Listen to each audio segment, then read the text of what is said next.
இந்த ஆட்டு வாசலினுடைய மற்றொரு சிறப்பு அம்சம் நெகேமியா 3:1 பின்பகுதி, மேயா என்கின்ற கொம்மை முதல் அனானேயேலின் கொம்மை மட்டும் கட்டி பிரதிஷ்டை பண்ணினார்கள். கொம்மை என்கின்ற வார்த்தை கோபுரம் என்ற பொருளை தருகின்றது. எனவே இதன் நடுவிலே கட்டப்பட்டு வருகின்ற அந்த மதில் மீது ஆட்டுவாசலை தொடர்ந்து அங்கே 2 கோபுரங்கள் கட்டப்படுகிறது. அனானேயேல் என்று சொன்னால் அது தேவனுடைய கிருபை என்ற அர்த்தத்தை, ஃபேவர் ஆஃப் காட் என்ற அர்த்தத்தை கொடுக்கிறது. அந்த மாயா என்கின்ற வார்த்தை, எபிரேய வார்த்தையினுடைய பொருள் 100 என்று பொருள். எனவே ஒருவேளை இந்த கோபுரம், மேயா என்ற அந்த கோபுரம் 100 முழ உயரமாக இருந்திருக்கலாம், அல்லது 100 படிக்கட்டுகளை கொண்டதாக இருந்திருக்கலாம். அனானேயேல் என்பது தேவனுடைய கிருபை என்பதை குறிப்பதனால தேவன் நமக்கு கொடுக்கின்ற முதன்மையான கிருபை, அவர் நமக்கு அருளி செய்திருக்கின்ற பாவ மன்னிப்பு.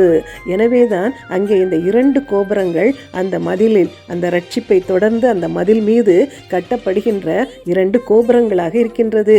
இந்த கோபுரங்களின் மேல் வாசல் காக்கிறவர்கள் எப்பொழுதும் அந்த நகரத்தை காப்பதற்காக அந்த கோபுரங்கள் மேல் அவர்கள் இருப்பார்கள்.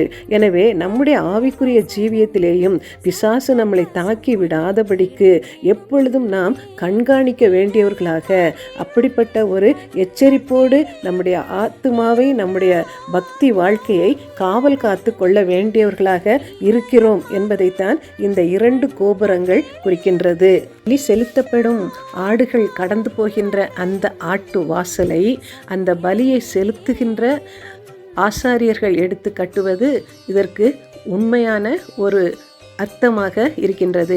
மகா பிரதான ஆசாரியராகிய இயேசு கிறிஸ்துவின் பிரதிநிதிகளாக பழைய ஏற்பாட்டு காலத்திலே, நெகேமியாவின் காலத்திலே இந்த ஆட்டு வாசலை அந்த ஆசாரியர்கள் கட்டுகிறார்கள்.